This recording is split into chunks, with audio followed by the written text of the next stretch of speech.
voyez jouer, laissez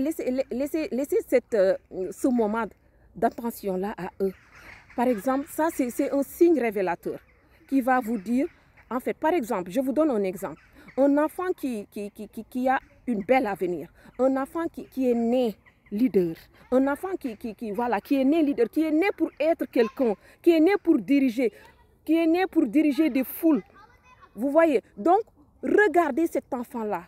Quand il est entouré parmi les autres enfants, c'est cet enfant-là qui toujours est meneur. C'est cet enfant qui toujours prend l'initiative. C'est cet enfant toujours qui arrive à s'exprimer.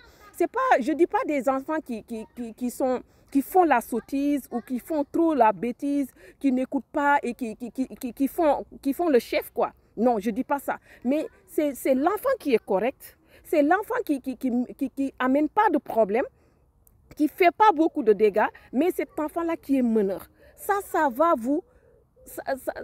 C'est quelque chose qui peut attirer votre attention, vous alerter. Pourquoi?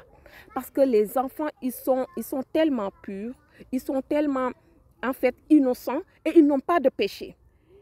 Et ça, ce sont des signes qui doivent vous alerter. Et en ce moment-là, quand vous voyez tous ces signes-là qu'on a fait dans ces vidéos, qui se retrouvent parmi un enfant seul ou parmi vos enfants, ça doit vous alerter. Et que sachez que en ce même moment-là que votre enfant est là, il y a un œil sur lui, même si vous ne le voyez pas. Il y a, comment on dit, ce cercle-là, ce lobby-là du monde des ténèbres qui s'opère sur votre enfant. Et le plus souvent, ils vont utiliser l'entourage, quelqu'un dans votre entourage. Ils vont utiliser quelqu'un que vous connaissez.